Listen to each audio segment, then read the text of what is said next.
Mesdames, Messieurs, bonjour, bienvenue dans la matinale info sur Twi TV. Les titres. À la une, coronavirus, 7 nouveaux cas confirmés et désormais 3 foyers de contamination. Ouagadougou, Bobo Dioulasso et maintenant Houndé, 34 malades confirmés à ce jour, vendredi. Détail dans quelques instants. Présidentielle 2020, le CDP veut faire les choses dans les règles de l'art en initiant les primaires. Certains classiques du pouvoir sont candidats, leurs portraits croisés. Et puis, les femmes de la primature enfin ont composé de vivres et d'une enveloppe aux orphelins dont les mères ont été tuées lors des attaques de Arbinda. Voilà pour les titres. Merci de nous suivre. Mais tout d'abord, cette information, le ministre en charge de l'éducation testé positif au Covid-19, le professeur Stanislas Waro l'a lui-même annoncé dans un communiqué sur sa page Facebook, ne présentant pas de symptômes nécessaires d'une hospitalisation. Le ministre a été mis en isolement pour quelques jours selon le protocole médical pour éviter toute transmission du virus. Stanislas Waro invite par ailleurs les populations au strict respect des mesures prises par le gouvernement. Le coordonnateur national de la réponse au Covid-19, le professeur Martial Ouedraogo, était face à la presse ce jeudi pour faire le point de la situation. En l'espace de 24 heures, 6 nouveaux cas ont été confirmés au cours de cette rencontre avec les hommes de médias. Détail avec Serge Bado. De 27 cas hier, le Burkina Faso totalise 33 cas confirmés au Covid-19 en ce jour. Pour le professeur Martial Ouedraogo, coordonnateur national de réponse à l'épidémie, l'appel de l'OMS aux pays africains à se préparer au pire est une réalité. Si nous n'améliorons pas notre manière d'être, si nous n'adhérons pas aux directives, si on passe le temps plutôt à polémiquer sur des choses inutiles que d'aller ensemble vers le même but, mais si véritablement on est atteint comme dans les pays dits développés, on aura moins de capacité de réaction. Donc, comme pour le moment, nous ne sommes pas à ce stade, il nous appartient de prendre des mesures de prévention qui sont accessibles à tout le monde. Et je répète, accessibles à tout le monde, pour éviter justement d'en arriver là. Sur le port du masque, le professeur se veut un peu plus rassurant. Le masque que vous portez, en réalité, quand il s'agit d'une personne qui est malade, ce n'est plus vous qui l'approchez, c'est nous qui l'approchons. C'est ce qu'on appelle des masques à haute filtration. Mais il n'y a pas de risque zéro. Mais c'est des masques à haute filtration. Alors, il y en a plusieurs gens, je ne ferai pas de la publicité ici. Alors, mais pour les cas de contact qui ne sont pas encore malades, les masques chirurgicaux simples suffisent. Les masques légers que vous avez là. Et même que si vous êtes dans cette situation, vous n'êtes pas obligé d'aller acheter un masque. Vous pouvez vous le faire fabriquer. Il est aussi efficace que le masque en papier que vous portez là, en papier léger là.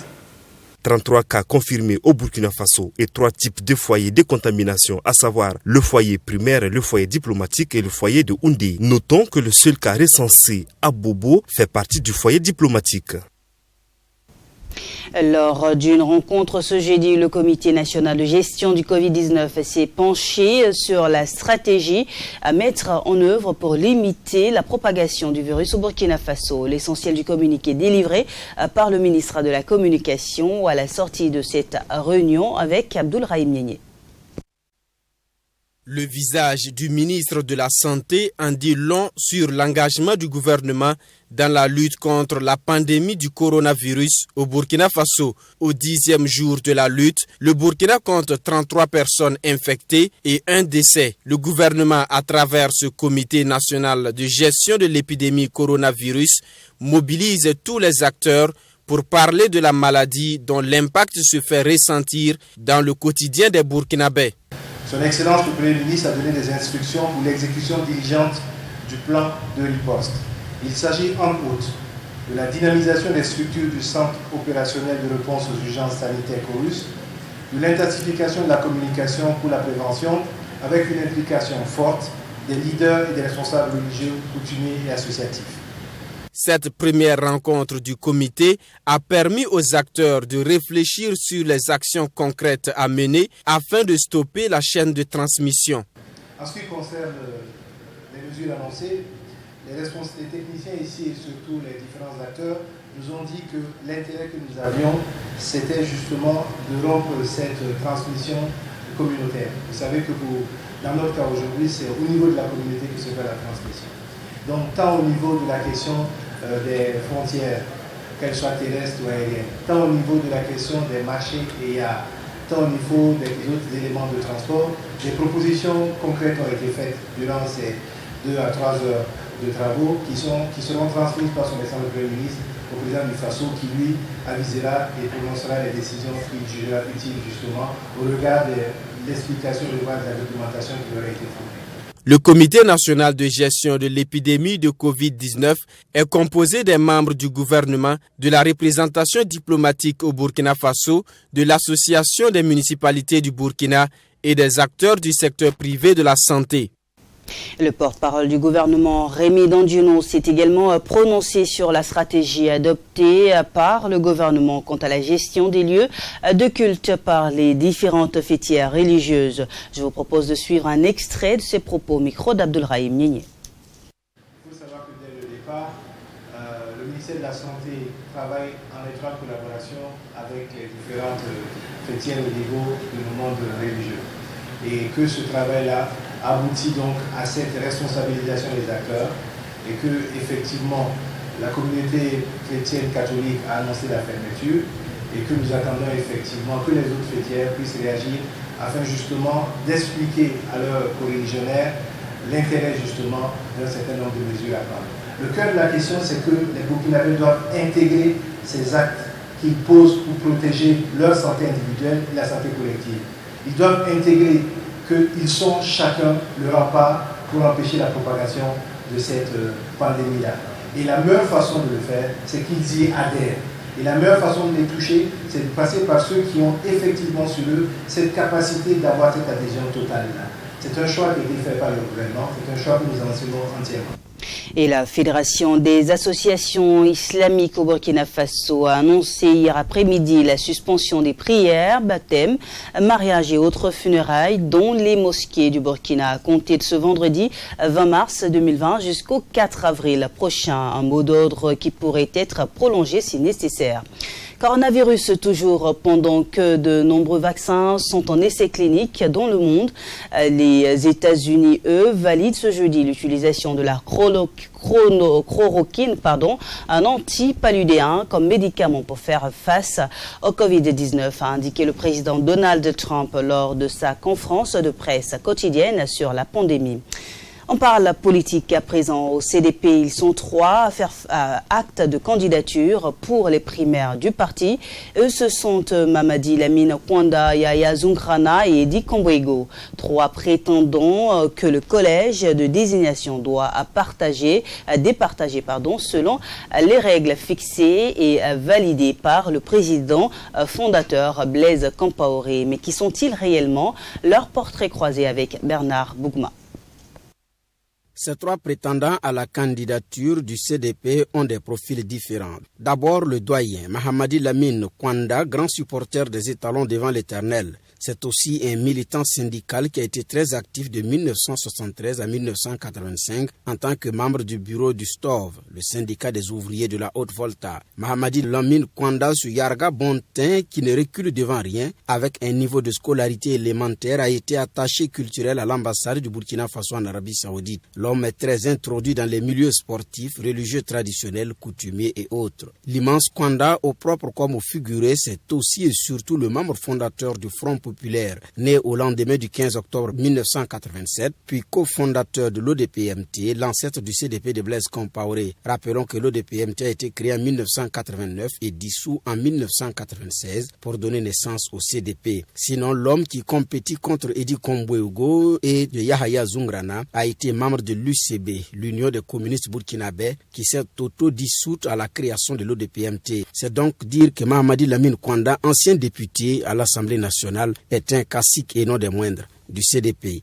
S'agissant du député Yahaya Zoungrana, c'est un mécanicien électronicien de formation avec option microélectronique, l'ancêtre de l'informatique. Yahaya Zoungrana a travaillé pendant 15 ans en Côte d'Ivoire avant de rentrer en 1998, année où il a rejoint d'ailleurs le CDP dans le Boulkemde. Fondateur d'une entreprise de renom qui évolue dans le domaine informatique, l'homme est réputé n'avoir pas sa langue dans sa poche et est très à cheval sur le respect des textes du parti. C'est d'ailleurs ce qui va l'opposer à Edi Kombouego et compagnie qui l'accuse d'avoir foulé royalement les textes du parti. Député à l'Assemblée nationale, partisan de Kadri Désiré Ouedraogo dès les premières heures et proche de Bourema Badini, Yahaya Zoungrana aurait confié à des proches qu'il ne saurait soutenir la candidature de Kadri Désiré Ouedraogo en dehors du CDP. L'on se rappelle également qu'il avait momentanément suspendu sa participation aux activités du parti pour protester contre la violation des textes du parti perpétrés par le camp Kombouego, natif du Boulkemde et oncle de Seydou Zagré, l'actuel directeur de cabinet du président du Faso, Yahaya Zoungrana, l'homme généreux en sourire, pertinent et loquace sur les plateaux d'émission et très cultivé, dit être candidat pour constituer une alternative à la candidature d'Edi Kombouego. Major au bac de toute sa promotion en 1976, l'actuel secrétaire national chargé des élus nationaux du CDP affiche son optimisme face aux autres candidats. À 63 ans, il constitue le vice-doyen des 3 prétendants. En ce qui concerne le candidat naturel du CDP, puisque président du parti, l'homme n'est plus à présenter. Originaire du Passouré, homme d'affaires à succès, mécène dans le milieu des sports et de la culture et ancien enseignant d'université, ce lion au cœur généreux, comme le décrivent ceux qui le côtoient, a surpris plus d'un par sa capacité à pouvoir faire face aux pièges des vieux loups du CDP. Il faut dire que c'est pratiquement en 2012 qu'Edi Kombouego a mis de façon officielle ses pieds en politique en décrochant un siège de député à l'Assemblée nationale, mandat qui sera stoppé suite à l'insurrection populaire de 2014. À la suite du congrès de l'après-insurrection, Edi Kombouego prend la tête du CDP sous, dit-on, les consignes du général Gilbert Diendéré et de son épouse Fatou, originaire eux aussi du Passouré. Disparu des radars après le coup d'État du 15 septembre 2015,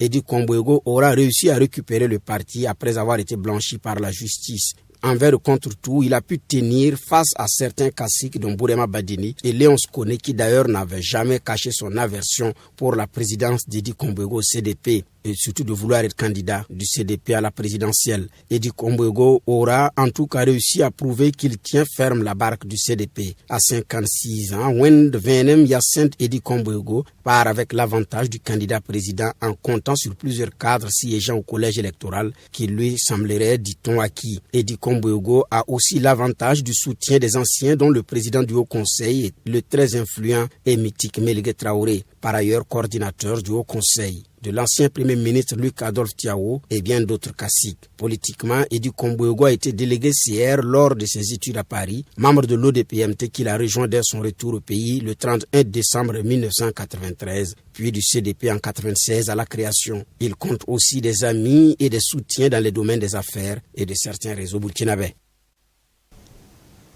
Les femmes de la primature font parler leur cœur. Ce jeudi, elles ont remis au ministre en charge de la solidarité des vivres et une enveloppe financière pour la prise en charge des orphelins de Arbinda suite à l'attaque terroriste du 24 décembre dernier qui a coûté la vie à 31 femmes. Michael Togri.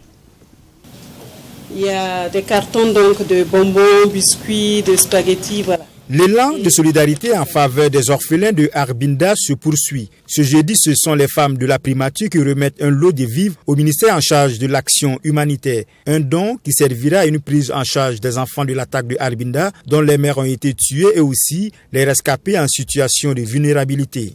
À l'instar d'autres personnes qui ne cessent de manifester leur solidarité à l'endroit de nos frères et sœurs éprouvés, les femmes de la primature ont décidé d'apporter ce qu'elles ont pu mettre en commun pour les orphelins d'Arbinda et pour nos sœurs qui ont été obligées d'abandonner leur maison sous la menace terroriste.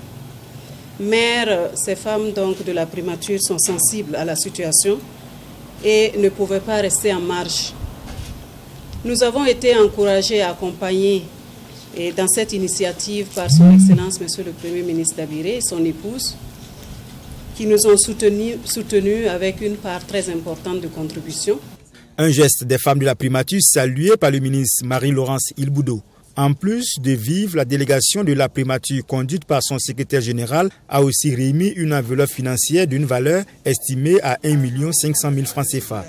Je suis très heureuse qu'aujourd'hui les femmes de la primature aient décidé de venir en aide aux orphelins de Arbinda.